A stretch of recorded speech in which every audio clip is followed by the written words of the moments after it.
வணக்கம் தமிழ் உறவுகளே. இப்போ நம்ம பார்த்துக்கிட்டு இருக்க கோயில் மயிலாடுதுறை மாவட்டம் தரங்கம்பாடி வட்டம்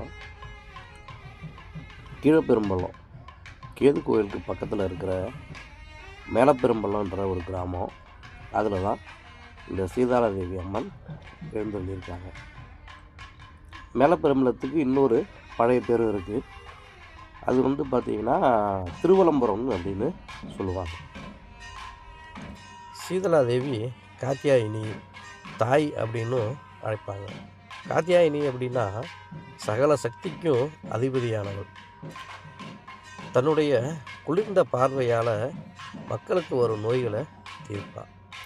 ஜுவராசுரன் என்ற ஒரு அரக்கன் ஒரு சமயம் பார்த்திங்கன்னா குழந்தைகள் மீது விஷக்கிருமிகளை பரவ விட்டுருக்கான். அதனால் குழந்தைகள் அம்மை, வைசூரி, காலரா மற்றும் இரத்த சம்மந்தப்பட்ட நோய்களில் கஷ்டப்பட்டு வந்தாங்க. சீதலாதேவி தன்னுடைய கருணையால் அனைத்து வியாதிகளையும் போக்கி உலக ரட்சித்து அருளினார். இதன் காரணமாகவே அனைத்து மக்களுக்கும் அவளை தாயின்னு அழைப்பாங்க. சீதலாதேவி கருணை உடையவளாகவும் மங்கள ரூபிணியாகவும் தயாநிதியாகவும் அருள்பாலிக்கிறாள். தன்னை வேண்டி வழிபாடு நடத்தும் பக்தர்களிடம் இரக்க குணம் உள்ளவளாகவும் விளங்குகிறாள். ஒரு சமயம் அசுரர்கள் தேவர்களுக்கு தொல்லை கொடுக்க நினச்சாங்க. அசுரர்களின் குருவான சுக்கராச்சாரியாரின் உதவியோடு ஆபிசார பிரயோகம் என்ற தீய சக்தியான ஏவல் வினைகளை அவங்க பயன்படுத்தினாங்க. இதனால் தேவர்களுக்கு கடுமையான வெப்பம் காரணமாக உடம்பில் வைசூரி கொப்பளங்களும் காய்ச்சலும் உடல் வலியும் ஏற்பட்டுச்சு. இதுக்கு வைத்தியம் எதுவும் பலனளிக்கலை. காய்ச்சல் உபாதையோடு கஷ்டத்தை அனுபவித்து வந்தாங்க தேவர்களே. ஆனாலும் பார்த்துக்குங்க, கஷ்டம் வரும்போது இறைவனின் பாத கமலங்களையே நாட வேண்டி வருது. அப்படி தேவர்கள் கைலைநாதனின் பாதம் பணிஞ்சு தாங்கள் படும் அவஸ்தையிலிருந்து காக்கும்படி கேட்டுக்கிட்டாங்க.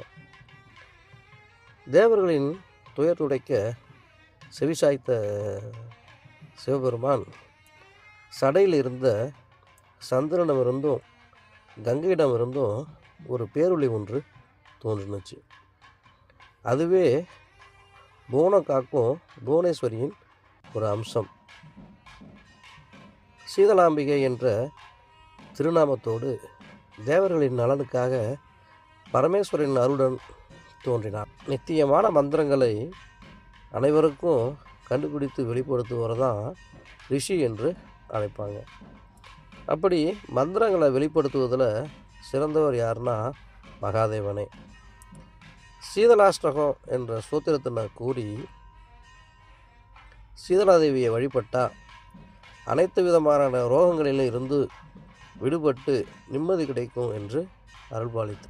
இந்த தாய்க்கு பார்த்தோம்னா முரத்தினால் அலங்கரிக்கப்பட்ட சிரசும் குடமும் துடப்பமும் கையில் ஏந்தி கழுத வாகனத்தில் காட்சி தருவார்.